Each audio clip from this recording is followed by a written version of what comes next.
so sorry. I don't know if there's a proper way to make this apology, because there are not even words to describe the guilt and remorse that I feel each day for what I've done. The person that did that was not the real me, not the person I am.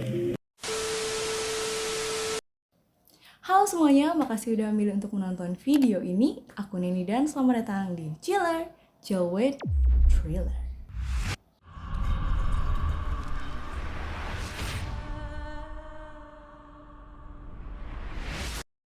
Apa kabar kawan-kawan? Semoga kalian sehat selalu. Di episode kali ini aku akan membahas tentang kisah yang terjadi di tahun 2012 tentang kejamnya sebuah pengkhianatan. Di mana ada seorang gadis yang dikhianati oleh sahabat-sahabatnya sendiri yang kehilangan nyawanya dengan cara yang sangat tidak berperi kemanusiaan. Skyler Nis, remaja berusia 16 tahun, tak pernah kembali lagi ke rumahnya sejak tengah malam pada tanggal 6 Juli 2012. 6 bulan kemudian, salah satu sahabatnya mengaku bahwa ia dan sahabatnya yang lain telah menghabisi nyawa gadis ini. Lantas apakah yang membuat kedua gadis ini tega menghabisi nyawa dari sahabatnya sendiri? Seperti apa kisah lengkapnya? Tanpa babi bu, ini dia The Story.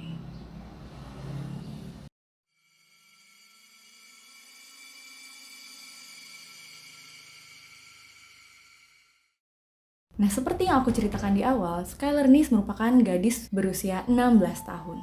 Ia memiliki kehidupan sosial yang baik, yang sama dengan gadis-gadis pada umumnya. Ia gemar membaca dan gemar memposting kegiatan sehari-harinya pada sosial medianya. Ia juga bekerja secara shifting di Wendy's. Skyler, Shelia, dan Rachel merupakan 3 serangkai sahabat dekat yang seperti bestie-bestie pada umumnya. Mereka ini kerap menghabiskan waktu bersama, hangout bareng, serta berfoto selfie.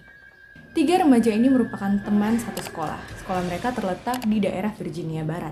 Awalnya, Skyler lebih dulu mengenal Shelia. Kalau di video-video persidangannya, aku lihat tulisannya Shelia, tapi mereka panggilnya Sheila. Tapi karena tulisannya Shelia, kita panggil Shelia aja ya. Nah, awalnya Skyler ini berteman dengan Shelia ini. Mereka itu bersahabat jauh sebelum mereka bertemu dengan Rachel, yaitu mereka bersahabat mulai dari mereka berumur 8 tahun, masih anak-anak. Nah, pada saat mereka telah menginjak usia sekolah menengah, barulah mereka bertemu dengan Rachel. Meskipun mereka bertiga selalu bersama, namun kedua sahabatnya ini secara diam-diam menyimpan rasa iri kepada Skyler. Hal ini dikarenakan kehidupan Skyler tidak sebaik kehidupan dua temannya ini. Skyler merupakan anak yang berada di dalam sebuah keluarga yang utuh. Dia masih punya ayah ibu, dia disayang, dia dibebaskan untuk meraih mimpi-mimpinya. Sementara teman-temannya, keduanya merupakan korban perceraian, di mana akibat dari perpisahan ini, Shelia dan Rachel merasakan ketidakbahagiaan. Di sini aku mau garis bawahi ya, bahwa aku bukannya bilang kalau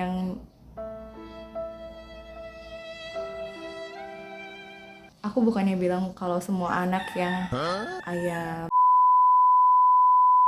Aku bukannya mau bilang kalau semua anak yang orang tua yang berpisah itu nggak bahagia, tapi di kisah ini, Rachel dan Shelia merasakan ketidakbahagiaan itu.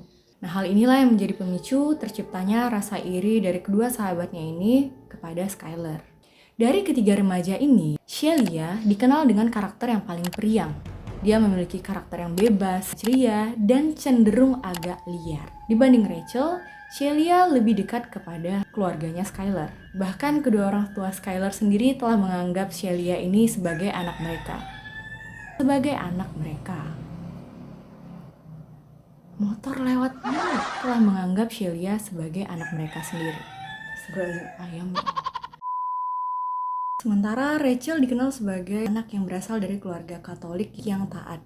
Dimana kedua orang tua Rachel ini bisa dibilang strict parent ya. Jadi semuanya di dalam kehidupan Rachel itu diatur dengan sangat ketat, dengan sangat disiplin oleh kedua orang tuanya. Berbeda dengan Skyler yang punya kebebasan untuk meraih apa yang dia mau. Hal ini juga yang melandasi munculnya rasa iri dari Rachel kepada Skyler dan perasaan mengidolakan Shelia. Karena tadi yang aku bilang kalau Shelia itu dia punya karakter yang bebas. Karena tiap kali dia bertemu dengan Shelia, ia merasakan kebebasan yang tidak pernah ia rasakan di dalam keluarganya. Ternyata Skyler ini juga sama, dia juga mengidolakan Shelia. Skyler ini suka dengan sifat Shelia yang periang. Nah, jadinya si Skyler sama Rachel ini, mereka berdua tuh kayak rebutan Shelia gitu.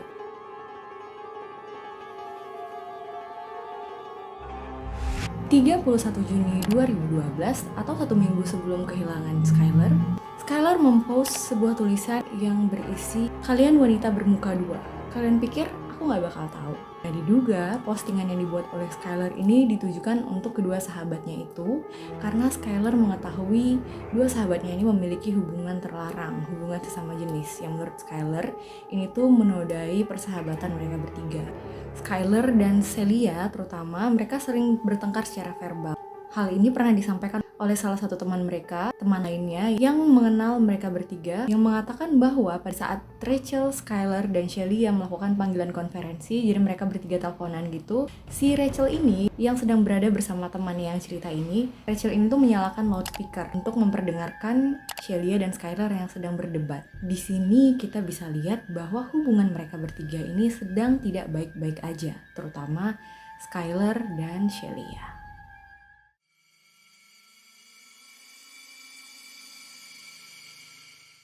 6 Juli 2012, seperti biasa, Rachel pulang dari tempat kerjanya Wendy's pada pukul 7 malam. Ia langsung memainkan ponselnya di dalam kamarnya sembari merebahkan tubuhnya di atas ranjangnya. Ia kemudian hanya berdiam diri sepanjang malam menghabiskan waktunya. Atau setidaknya itulah yang dipercaya oleh kedua orang tuanya.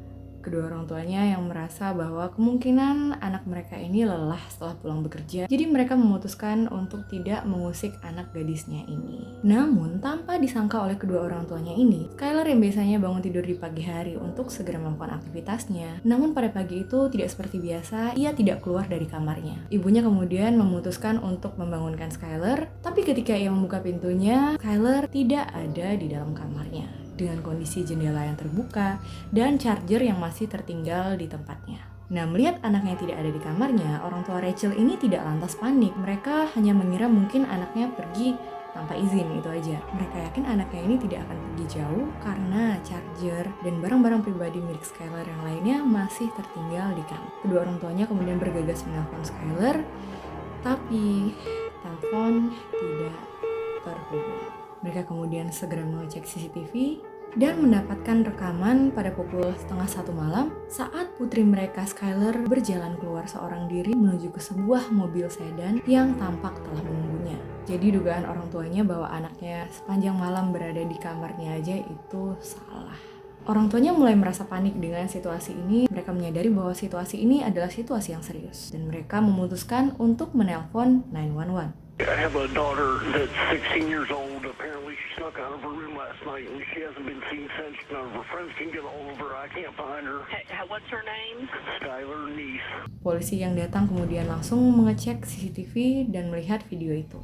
Tapi CCTV itu tidak membuktikan apapun selain Skylar yang dengan sukarela melangkah keluar dari kamarnya. Polisi pada saat itu hanya berargumen bahwa mungkin Skylar, ya seperti anak-anak remaja pada umumnya, kabur dari rumah pergi sama teman-temannya. Bagi polisi hal itu mungkin aja. Nah, tapi orang tua Skylar ini nggak terima dan menurut dia itu adalah alasan yang tidak masuk akal karena Skylar bukan tipe anak pembangkang. Dia mungkin aja pergi tanpa izin, tapi dia nggak mungkin kabur dari rumah karena Skylar ini punya hubungan yang baik dengan kedua orang tua.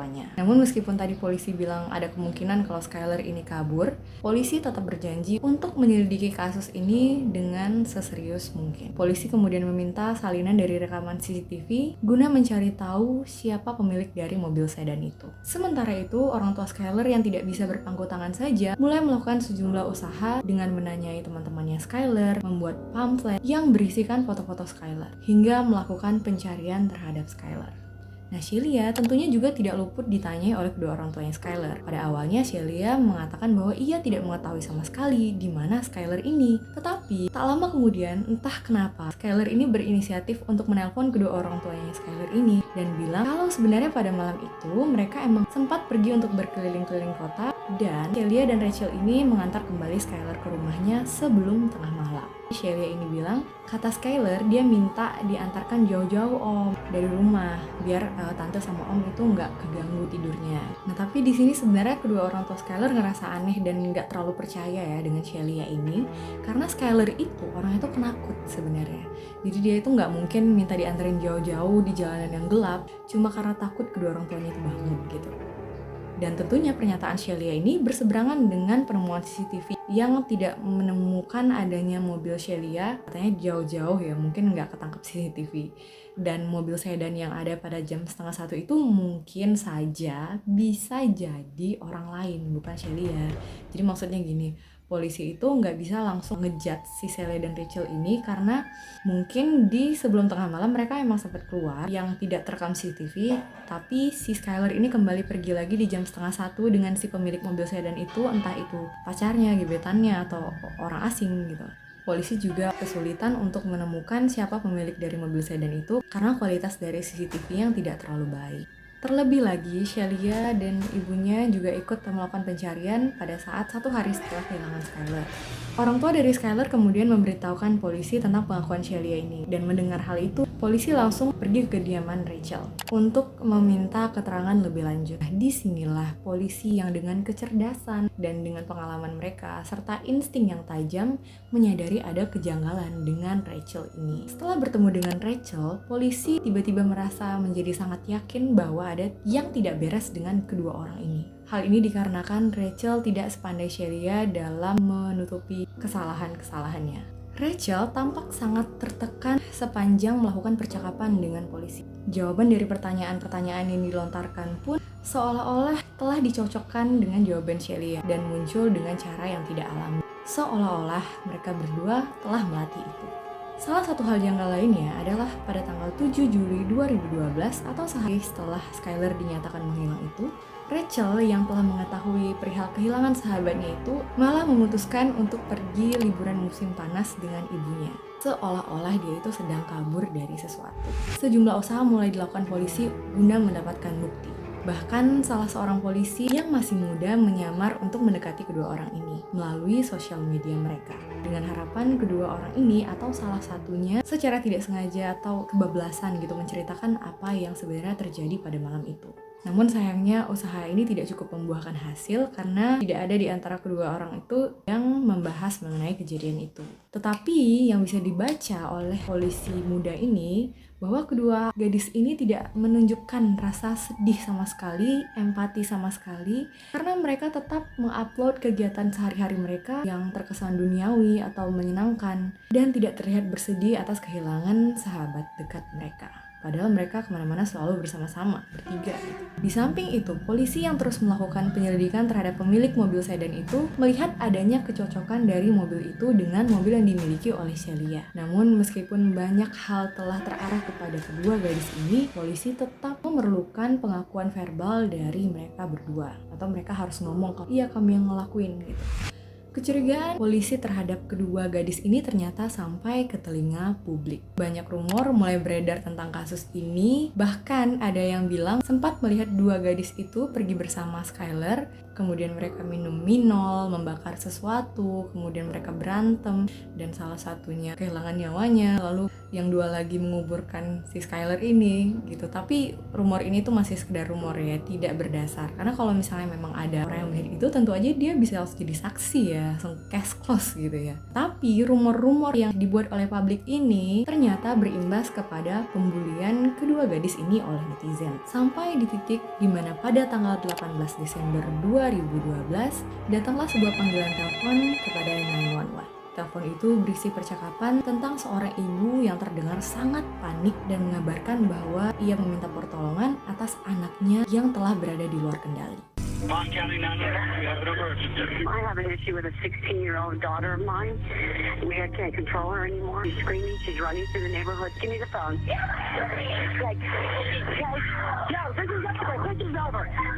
My husband's trying to contain her. Please hurry. Setelah polisi datang ke tempat tersebut, ternyata telepon itu berasal dari ibunya Rachel yang mengatakan bahwa Rachel berada di dalam kondisi yang sangat di luar kendali. Ia mengamuk dan kemudian polisi memutuskan membawa Rachel ini untuk diamankan ke kantor polisi. Dan dengan keadaannya yang terlihat sangat depresi, kalut, dan tertekan, akhirnya Rachel menceritakan kebenaran tentang apa yang mereka lakukan pada malam itu kepada Skylar.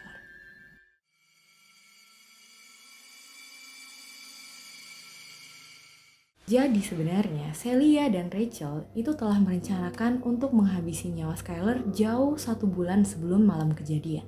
Mereka mulai membagi tugas. Shelia bertugas membawa 2 buah pisau dapur milik ibunya, sementara Rachel membawa skop milik ayahnya. Bahkan pada malam kejadian itu, semua alat-alat itu mereka sembunyikan di dalam hoodie milik mereka. Mereka malam itu pakai hoodie meskipun pada saat itu sedang musim panas. Mereka kemudian menelpon Skylar untuk mengajak berbaikan karena memang suasana dari ketiga orang ini tuh sedang nggak baik ya. Mereka bertiga itu sedang berada di dalam sebuah pertikaian. Jadi 2 orang ini tuh bilang ke Skylar kalau ayo dong kita baikan gitu. Skylar sepakat dengan ucapan itu dan mereka pun mulai membuat janji untuk bertemu. Saat itu mereka berada di alam yang terbuka. Mereka berencana untuk membakar-bakar sesuatu kayak bakar daging gitu ya. Meskipun Skylar takut terhadap gelap, tapi Skylar tetap merasa aman karena ia berada di dekat kedua sahabatnya. Skylar itu anak yang baik ya. Dia sangat menyayangi kedua temannya ini. Bahkan meskipun ia melihat 2 temannya ini pakai hoodie di musim panas, ia tuh nggak merasa curiga sama sekali. Padahal mereka tuh sembunyikan pisau-pisau segala macam itu di baju mereka itu. Nah, pada waktu mereka memanggang-manggang makanan itu, Skylar sempat berbalik badan untuk pergi mengambil sesuatu di mobil. Saat ia berbalik badan itulah kedua sahabatnya ini sama sekali tidak membuang kesempatan untuk melakukan niat buruk mereka. Jadi saat Skylar berbalik badan, mereka, si Rachel dan Shelia ini mulai menghitung, memberikan aba-aba ya, tanpa mengeluarkan suara gitu ya. 1, 2, 3. Nah, pada tusukan pertama, Skylar ini sempat melarikan diri, namun segera ditarik oleh 2 orang ini dan kemudian kembali ditusuk di bagian pahanya. Tusukan inilah yang akhirnya melumpuhkan Skylar. Ia terjatuh ke tanah dan kemudian ia berbalik badan sambil menatap kedua temannya ini, lalu bertanya, "Why? Kenapa?" Itulah kata-kata terakhir Skylar sampai sebelum akhirnya kedua temannya ini secara membabi buta menghabisi nyawanya. Polisi kemudian menanyakan di mana kedua orang ini mengubur tubuh dari Skylar. Namun penemuan tubuh ini sempat terhambat karena kedua gadis ini sempat lupa di mana mereka menguburkan tubuh itu. Karena pada saat proses pencarian oleh polisi itu tepat di musim salju, jadi agak kesulitan mengingat di mana lokasi dari mereka menguburkan si Skylar. Hingga akhirnya tubuh itu berhasil ditemukan meskipun dalam kondisi yang sudah sangat buruk sampai-sampai tubuh itu sudah tidak dapat dikenali lagi. Namun pemeriksaan lebih lanjut pada laboratorium kriminal pada tanggal 13 Desember 2013 secara resmi berhasil mengidentifikasi tubuh itu sebagai tubuh dari Skylar ini, gadis malang yang dikhianati oleh 2 sahabatnya sendiri.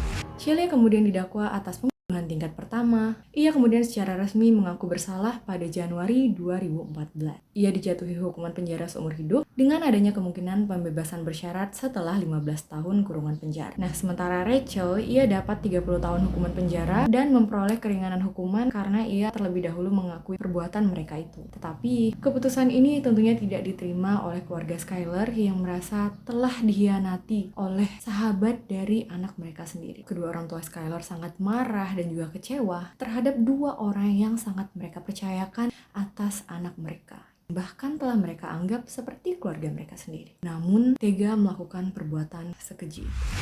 Itulah akhir dari kisah ini. Aku berharap kita lebih bisa berhati-hati lagi dan lebih waspada lagi dalam memilih pergaulan. Aku pribadi berpendapat kalau nggak baik terlalu percaya kepada siapapun. Ya, berteman itu boleh. Tapi terkadang kalau hubungannya itu sudah terlalu dekat, itu akan menciptakan hubungan yang nggak sehat, yang berpotensi untuk berubah menjadi obsesi. Hubungan yang terlalu dekat itu biasanya sangat sensitif. Misalkan ya si A sama si B ini tuh deketnya sampai deket banget. Kalau si B ini bikin salah kepada si A itu tuh sakit hatinya itu bisa sakit hati banget gitu. Bukan sakit hati yang biasa, sakit hati banget, bahkan bisa sampai dendam. Karena rasa percaya yang sangat luar biasa itulah yang bisa bikin rasa patah hati yang luar biasa juga gitu kan. Iya gak sih? Bertemanlah dengan baik, saling support, bangun persahabatan yang sehat. Perluas pergaulan, jangan cuma stuck di lingkungan yang itu-itu aja. Dan pesan aku terhadap para orang tua, tetap harus berhati-hati dalam mengawasi anak-anak kita. Jangan percayakan anak kita kepada orang lain 100%. Selalu ingatkan anak-anak kita dan pantau pergaulannya, karena anak-anak kita ini kita yang paling tahu, kita yang paling sayang. Dan kehilangan anak yang udah dibesarkan dengan sepenuh hati itu rasanya sakit hati yang paling sakit, patah hati yang paling patah. Aku jelas nggak tahu ya gimana rasa sakit hati orang tua Skylar, tapi itu pasti sangat mengerikan. Orang lain bisa nangis berbelasungkawa paling enggak 2 minggu ya. Tapi orang tua yang udah kehilangan anaknya, sampai kapanpun selamanya ia nggak akan pernah bisa ngelupain rasa sakitnya. Aku bukannya nyalahin orang tuanya Skylar, mereka tentu aja nggak siap untuk semua ini, mereka nggak nyangka kalau semua ini akan berakhir kayak gini. Tapi seenggaknya dari kasus ini kita bisa belajar agar tidak ada Skylar lainnya. Rest in peace Skylar Niece. Aku minta maaf jika ada kesalahan dalam penyampaian. Semua ini murni aku dapat dari media yang beredar aja kawan-kawan. Segitu dulu video ini. Jangan lupa like, subscribe, dan share ke teman-teman kalian yang suka cerita-cerita kriminal. Tinggalkan juga komentar positif biar aku lebih semangat lagi upload videonya. Kasih tahu aku juga kalau ada kasus-kasus tertentu yang kalian mau aku untuk bahas. Video ini dibuat tanpa ada yang maksud untuk menakuti atau membuka aib siapapun, tetapi untuk dijadikan bahan pembelajaran bagi kita semua agar lebih waspada dalam menjaga diri sendiri maupun orang tercinta. Sampai jumpa di video aku yang lainnya. Bye!